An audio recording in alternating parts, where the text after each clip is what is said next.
बिस्मिल्लाहिर्रहमानिर्रहीम। अस्सलाम वालेकुम। टारगेट पॉइंट के साथ मैं हूं आसमा चौधरी। नाजरीन, सियासत में कहा जाता है कि हर चीज जायज है। सियासतदान अपने मकसद के लिए हर चीज को जायज ही समझ लेते हैं। हम पाकिस्तान में रोजाना अनगिनत इशूज को एड्रेस करते हैं जो कि हमारी सियासत में लम्हा बलहमा वकूफ पजीर होते हैं। लेकिन आज जैसे कल भी हमने बात की नए सूबों के हवाले से, नए सूबे तो शायद बने या ना बने, कमीशन जो बना दिया गया और उसको रिजेक्ट भी कर दिया गया, लेकिन जो सियासतदान एक दूसरे की दुर्गत इस वक्त बना रहे हैं, जो मनाजिर हम टेलीविजन स्क्रीन्स पे देखते हैं। बात ही कर लें पंजाब असेंबली की, वहां पे जो हाथापाई हो रही है आपस में, जिस तरीके से लड़ाई झगड़ा गालम गलोच तक भी हमने सुनी, हत्ता कि जो असेंबली के इजलास की हम बात करते हैं और इशू सिर्फ ये था कि नया सूबा बनने के हवाले से नून लीग को एतराज था कि कमीशन में उनसे मुशावरत नहीं की गई। और इसी हवाले से आज हमने सूबाई असेंबली में पंजाब ही का हम जिक्र कर रहे हैं, वहां पे देखा कि नए सूबों के हवाले से जो कमीशन बना दिया गया उसको मुस्तरद करने की करारदाद भी असेंबली में पेश कर दी गई।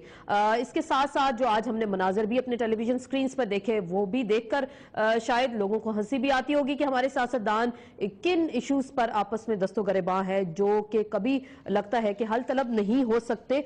लेकिन दूसरी जाने विफाक का भी जिक्र कर लें, यहाँ पे चौधरी निसार साहब भी खासे भरम दिखाई दे रहे हैं और बरस रहे हैं नए सूबों के इशू को। वो विफाकियत और सुबाइयत के हवाले से कह रहे हैं कि पीपल्स पार्टी मुतासिब हो गई है। फरतुल्लाह बाबर साहब ही का जब वो जिक्र करते हैं तो कहते हैं कि खैबर पख्तूनख्वा से आसिफ अली जरदारी का प्रेस सेक्रेटरी पंजाब की तकसीम की क्या बात करेगा। साथ ही एहसन इकबाल ने कहा कि पंजाब की तकसीम दरअसल पूरे पाकिस्तान में जो नए सूबे बनाने की बात की जा रही है और सिंध, ये कहानी पंजाब से शुरू होकर सिंध की तकसीम तक जाकर रुकेगी। सवाल ये पैदा होता है कि क्या ये मुनासिब वक्त है इस वक्त नए सूबों के हवाले से जो शोशा छोड़ दिया गया कि बनने चाहिए नहीं बनने चाहिए, और आपस में सियासतदान इस तरीके को लड़ाई झगड़े से क्यों हल करने की कोशिश कर रहे हैं, क्यों नहीं एक मेज पर बैठकर मिल बैठकर इस मसले का कोई हल निकालने की कोशिश करते हैं। दूसरी जानिब हमने बलूचिस्तान के चीफ मिनिस्टर रईसानी साहब को भी सुना तो वो ये कहते हैं कि शायद पाकिस्तान में इस वक्त ये मुनासिब वक्त नहीं है नए सूबे के बनाने के हवाले से,